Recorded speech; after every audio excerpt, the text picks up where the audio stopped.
शरण्ये त्र्यम्बिके गौरी नारायणी नमस्तुते। माता को स्मरण करते हुए आज मैं अपने इस कार्यक्रम का शुभारंभ करता हूँ। काफ़ी समय से जब मैंने ईश्वर प्राप्ति योग नामक वीडियो डाला था यूट्यूब पे, लगभग 2 साल होने जा रहे हैं, 2-2.5 साल, तो काफ़ी सारे कमेंट आए थे कि ईश्वर प्राप्ति योग पे तो आपने वीडियो बनाया, क्या मोक्ष प्राप्ति योग पे आप वीडियो बनाएंगे? कुछ समयाभाव के कारण मैं थोड़ा लेट हो गया, बल्कि मैं कहूँ थोड़ा ज़्यादा लेट हो गया। आज मैं आप लोगों के लिए लेके आया हूँ मोक्ष प्राप्ति योग। अब ये मोक्ष प्राप्ति योग जो है, मैं हर प्रकार से आपको समझाने की चेष्टा करूँगा कि किसी भी जन्म पत्रिका में कब कब ऐसे अवसर आते हैं जब मोक्ष प्राप्ति योग एक्टिवेट होता है, जब किसी की पत्रिका को देख करके ये समझा जा सकता है कि शायद ये इस व्यक्ति का लास्ट जीवन है, इसी को मोक्ष कहते हैं। अब मैं आप लोगों से एक और बात करना चाहूँगा। वो बात ये है कि कभी आपने यह विचार किया हो, कभी आपने सुना हो कि अचानक से कोई आदमी सांसारिक जीवन जी रहा है और एकाएक उस पे ईश्वर की अनुग्रह शक्ति बरस जाती है। जैसे रिसेंटली हम लोगों के सामने, हम लोग ज्योतिष करते हैं, हम लोगों के सामने रूपचंद जोशी जी का नाम, पंडित रूपचंद जोशी जी का नाम आता है। परम आदरणीय हैं, परम पूजनीय हैं, क्योंकि उन्होंने हम लोगों के बीच एक नई विधा को दिया ज्योतिष की, जिसका नाम है लाल किताब। रूपचंद जोशी जी के विषय में बताया जाता है कि 60 साल तक सरकार की सेवा करने के बाद, सेवा निवृत्त होने के बाद उनके जीवन में अचानक आसमानी शक्तियों का आगमन हुआ और उन आसमान की शक्तियों ने उन्हें लाल किताब से अवगत कराया। उन्होंने केवल कलमबद्ध किया। लाल किताब के अरमान, लाल किताब के फरमान, 2 पुस्तकों को लिखने के बाद काफ़ी लंबे समय तक वो इसी तरह से लोगों का उपचार करते रहे। तब लोगों ने प्रश्न बहुत सारे खड़े किए। उन प्रश्नों के उत्तर के लिए उन्होंने लाल किताब गुटका नामक किताब लिखी, जिसमें सारे गद्य में, सारे विषय का उत्तर गद्य में है, मतलब काव्यात्मक ढंग से, पहले भाव से लेकर के 12वें भाव तक, ग्रहों के सामंजस्य को लेकर बाकी सब कुछ। खैर, ये हम लोगों का विषय नहीं है। मैं ये कहना चाहता हूँ कि कभी कभी आप देखेंगे कि कोई व्यक्ति एकदम आम जीवन जी रहा है, अचानक उसके जीवन में ईश्वरीय कृपा बरस जाती है और उसको ईश्वर का संग साथ हो जाता है। कैसे बनता है ये संयोग, इस पे हम लोग बाद में बात करेंगे। एक छोटी सी कहानी मुझे याद आ रही है, शायद सुन लें, आज के लिए बहुत अच्छा होगा। सच्ची घटना है ये। राजस्थान के किसी जिले में एक गांव में एक भिखारी भीख मांग रहा था। तो किसी सज्जन महापुरुष की दृष्टि उस पर पड़ी। उसने कहा कि भैया, नौजवान हो, भीख क्यों मांगते हो? तो कहा कि रोजगार कोई देता नहीं है, हम अनाथ हैं, मेरा कोई घर द्वार नहीं है, कोई रोजगार हमको देता नहीं है, क्या करें हम? तो उस व्यक्ति ने, उसके पास 4-5 गैयां थीं और गायों को बांधने के का एक स्थान था, जिसको हम लोग गौशाला बोलते हैं। तो उसी गौशाले में उसको रहने की व्यवस्था कर दी गई। उसी में घास भूसा भी रखा जाता था, उसी में उसका वो दाना वगैरह जो पका करके गायों को दिया जाता है, पखेव, वो भी रखा जाता था, उसी में वो रहता था और उसका काम था गायों का भोजन पानी देखना और गायों का दूध दूहना और मालिक को सुपुर्द कर देना। तो एक दिन वो गैयों को चराने के लिए जंगल में गया और जंगल में जाने के बाद वो गैयों को खुला छोड़ दिया और खुद जा कर के एक पेड़ के नीचे बैठ गया। उसने देखा कि ठीक मेरे बगल में एक छोटा सा पत्थर रखा है और उस पत्थर पे एक बीरा पान रखा हुआ है।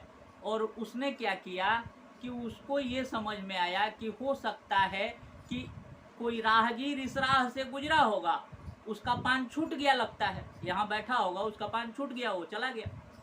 तो वो कुछ और बेचारे इसके पहले वो पान को उठाया और उसको अपने मुंह में डाल लिया, खा गया। अब जैसे ही उसने पान को खाया वहां एक नाग आकर के फनकार के खड़ा हो गया। अब वो नाग फनकार के खड़ा हो गया, थोड़ी देर के लिए तो ये घबराया, लेकिन बाद में फिर इसने देखा कि वो सिर्फ देख रहा है, काट नहीं रहा है। और काफी समय तक उसको निहारने के बाद वो वहां से चला गया। फिर अगले दिन जब वो गैयों को लेके आया तो 2 सांप आ गए, फिर अगले दिन आया तो 4-5 आ गए, फिर अगले दिन, ऐसे करके सांपों की तादाद बढ़ती चली गई। काफी समय बाद वो उस गांव में, वहां कोई मंदिर है जहां हजारों लीटर दूध चढ़ाए जाते हैं और लाखों सांप निकल करके आते हैं, दूध पीते हैं और हजारों लाखों लोगों की भीड़ में, और किसी को कुछ नुकसान नहीं पहुंचाते हैं। मीडिया वालों ने उनसे पूछा कि भाई साहब आप मुझे ये बताओ कि आप ये चमत्कार कैसे करते हो,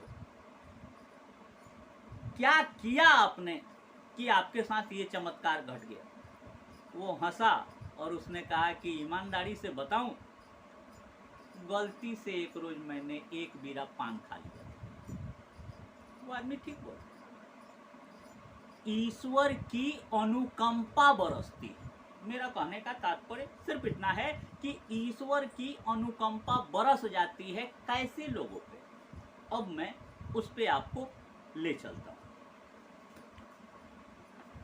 देखिए, किसी भी योग को, योग मतलब कॉम्बिनेशन, किसी भी कॉम्बिनेशन को समझने के लिए सबसे पहले जो अनिवार्य तत्व होता है वो है आपका लग्न, एसेंडेंट। लग्न का इन्वॉल्व होना जरूरी है। क्यों? क्योंकि परिवर्तन किस पे होगा? आप पे होगा। लग्न कौन है? आप हैं। तो अगर लग्न इन्वॉल्व नहीं होगा तो परिवर्तन तो आएंगे, लेकिन आपको पूर्णतः नहीं बदल पाएंगे। इसलिए मैं बोलता हूं लग्न का इन्वॉल्वमेंट बहुत जरूरी है। अब आगे बढ़ते हैं। आपने सुना होगा कि जब जन्म पत्रिका को विभाजित किया गया तो नाम दिया गया धर्म त्रिकोण, अर्थ त्रिकोण, काम त्रिकोण, मोक्ष त्रिकोण। तो मोक्ष त्रिकोण क्या होता है? चौथा घर, 8वां घर और 12वां घर मोक्ष त्रिकोण होता है।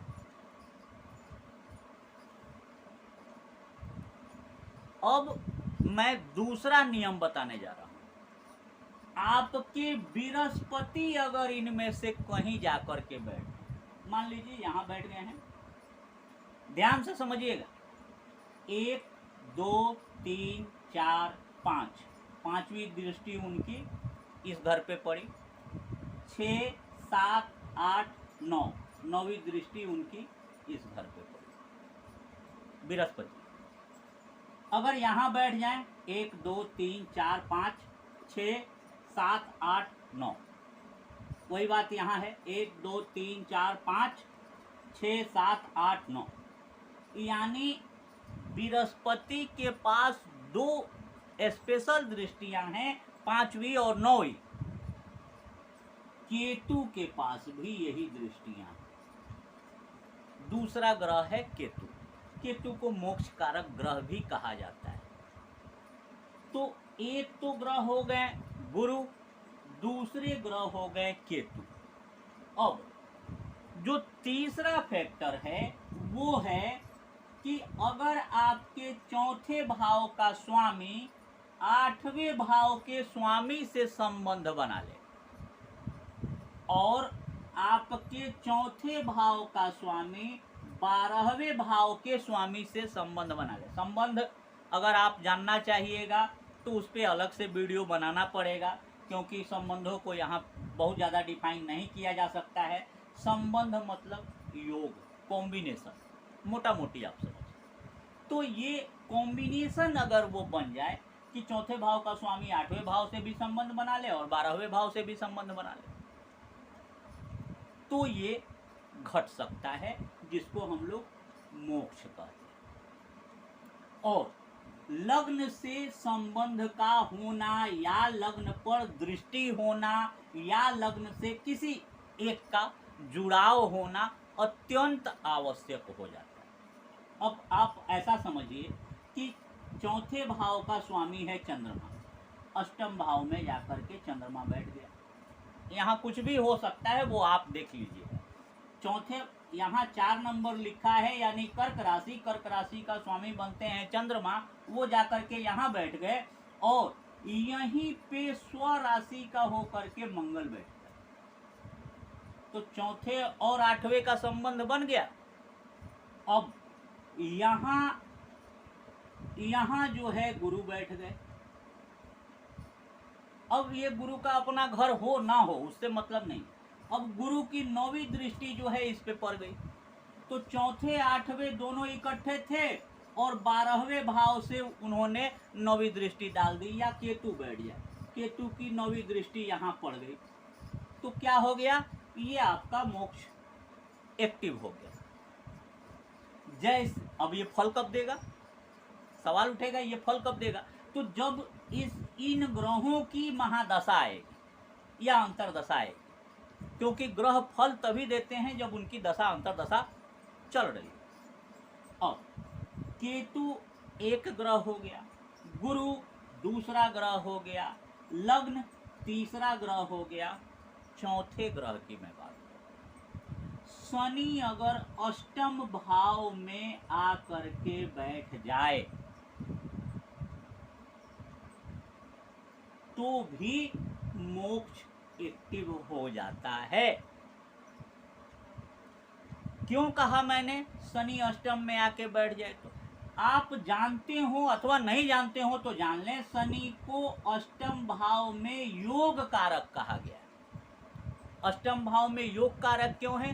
क्योंकि अष्टम भाव कहीं ना कहीं ओकल्ट है, गुप्त विधाओं का घर है, और शनि को गुप्त विधाओं का नियंत्रक कहते हैं, गुप्त विधाओं का खोजी होता है। अगर अष्टम भाव में शनि जाकर के बैठ जाए तो ऐसा आदमी कहीं ना कहीं कोई ना कोई गुप्त विधा खोजता ही खोजता है। तंत्र मंत्र यंत्र ध्यान भक्ति जो भी करना हो कुछ ना कुछ करेगा, संसार से हटके आम जनजीवन से हटके करेगा। तो एक तो ये हो, और मैंने आपको मोक्ष त्रिकोण समझाया ही।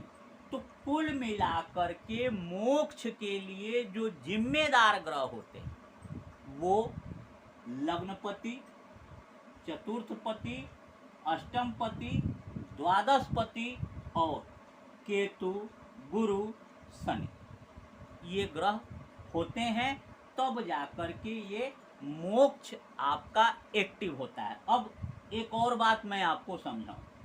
मान लीजिए कि आपके चतुर्थ भाव में भी कोई ग्रह नहीं बैठा है, अष्टम में भी कोई ग्रह नहीं बैठा है, द्वादश में भी कोई ग्रह नहीं बैठा है, और चौथे भाव का स्वामी इस घर में आके बैठ गया, 12वें घर का स्वामी इस घर में आके बैठ गया, और अष्टम भाव का स्वामी इस घर में आके बैठ गया और दृष्टि संबंध बना लिया। संबंध मैंने पहले ही बोला है कि संबंध अगर बन जाते हैं कहीं भी बैठे हो कोई अंतर नहीं पड़ता। जैसे ही इनकी दशा अंतरदशा आएगी मोक्ष आपका एक्टिव हो जाएगा। तो ये थी एक छोटी सी इन्फॉर्मेशन। और ज़्यादा डिटेल अगर आपको कोई प्रश्न पूछना हो, आप बेशक बेहिचक मेरे पास कमेंट कर सकते हैं, मुझसे प्रश्न पूछ सकते हैं। मैंने जो समझा है, मैंने जो जाना है, वो आपसे शेयर किया है। तो आज के लिए इतना ही। अगले वीडियो में पुनः मुलाकात होगी, फिर आपसे बात होगी। तब तक के लिए नमस्कार।